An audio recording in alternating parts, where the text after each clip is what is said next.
Welcome to this explainer. Today, we're decoding a case study on extreme poverty that's going to completely shatter everything you thought you knew.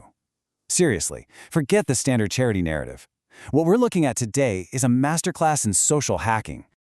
We've all heard the massive Nobel Prize-winning hype, right? The idea is simple. Give a poor person a tiny loan, they start a business, and boom, poverty's solved. Well, let's dive right into that assumption, because when you look at the actual data, it reveals a pretty uncomfortable truth. This direct finding from the Journal of Business Venturing is an absolute slap in the face to traditional development economics. Microfinance wasn't just missing the mark, it was actively working against the most desperate people on Earth.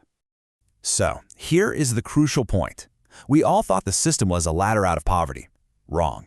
It actively abandoned them. The rigid rules of microfinance actually built an invisible wall, a wall that completely locked out the most vulnerable women in rural Bangladesh. Section 1. The Cruel Lie of Microfinance. Think about it. Traditional microfinance demands strict repayment dates and rigid savings. But the reality for the ultra-poor? They're malnourished. They have absolutely zero assets. A strict loan rule doesn't motivate them. It literally terrifies starving people into hiding. Section 2. Invisible walls trapping the poor. The researchers documented a dizzying matrix of barriers here. Deep in rural Bangladesh, they found a complex web of religious, political, and social constraints. Basically, an entire ecosystem perfectly designed to keep people trapped. Let's simplify that dense academic data. This trap basically has three deadly jaws. First, political chains, where corrupt elites control all the resources. Second, social bias, where strict cultural rules confine women entirely to the home. And third, market barriers. Having zero assets means total exclusion. You can't just hand someone a microloan and expect them to fight the local mafia and centuries of tradition all by themselves. Section 3. Counterintuitive Poverty Hackers. Enter BRAC.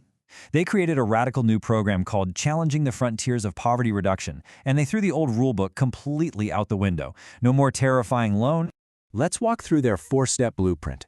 Step 1. Literally give away cows and poultry for free. No debt, zero strings attached. Step 2. Hands-on, tailored enterprise training. Step 3. Basic healthcare because, well, sick people simply can't work. And Step 4. Build a social shield. This approach is absolutely counterintuitive, and honestly, it's brilliant. Section 4. Turning exploiters into protectors. But here's the catch. Giving away free assets created a deadly new problem: extreme jealousy. Simply giving a vulnerable woman a cow basically painted a giant target on her back. She had absolutely no social connections or power to protect her new lifeline from the local elites. So BRAC did the unthinkable. The old way of development was to fight the corrupt elites, which frankly just led to violent backlash. The hacker way? Hack their cultural ego. BRAC invited these exact same elites onto special village poverty reduction committees. They appealed directly to their religious duty to care for the poor. They literally turned their worst exploiters into unpaid bodyguards. Section 5. Digging into the methodology. Now, these researchers didn't just read data from a comfortable office. They spent 2 entire years deep in the dirt of rural Bangladesh. They conducted 40 intense field interviews, totally bypassing the official PR to extract what they call the hidden transcripts, the raw, unfiltered truth from the most marginalized women on Earth. This is hardcore, grassroots observation. Section 6. The Flaw in the Blueprint. But we have to look at this objectively. The study heavily praises this tactic of teaming up with corrupt elites, but it completely fails to critically ask a very dangerous question. Does turning mafia bosses into protectors just enable long-term exploitation under a shiny new name? Are we just permanently cementing their power over the poor? It's a huge unanswered risk. Section 7. How real change happens. Despite that risk, let's look at this ultimate hacker's toolkit. They used Islamic teachings to convince people to wash their hands. They revived ancient folk theater to sneak in lessons about women's rights.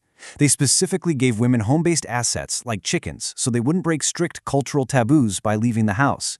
They literally weaponized tradition to turn enemies into stakeholders. It's pure structural genius. Which brings us to the ultimate takeaway.